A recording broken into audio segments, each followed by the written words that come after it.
Narito na nga ang ating highlights update ng finale bukas sa Akosada.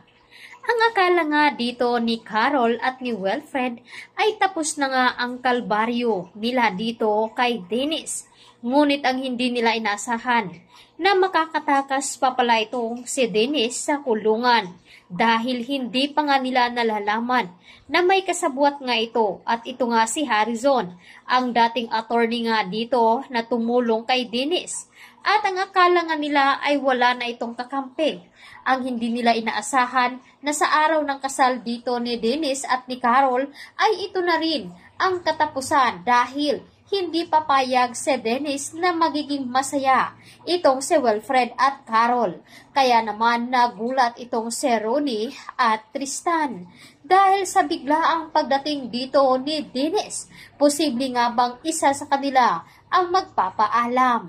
Samantalang nakapagsimba na nga ang mga ito at kasama nga dito si Amber. Habang nasa simbahan nga sila ay walang kamalay-malay itong si Carol na meron palang inihandang singsing itong si Amber. At agad niya itong iniabot dito kay Wilfred.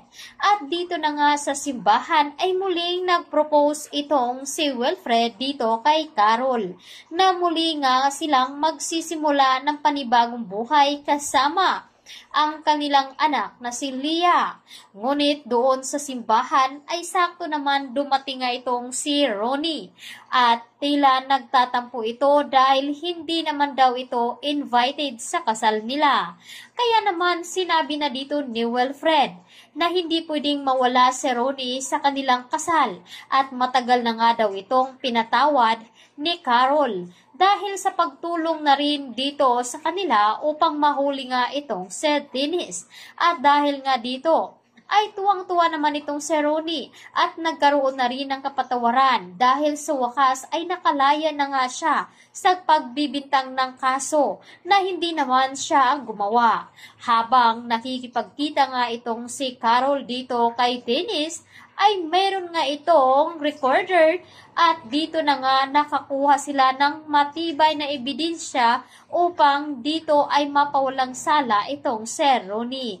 Kaya labis ang pasasalamat dito ni Ronnie dito kay Carol dahil nga ay sa wakas malaya na nga ito kahit hindi naman siya gusto dito ni Wilfred.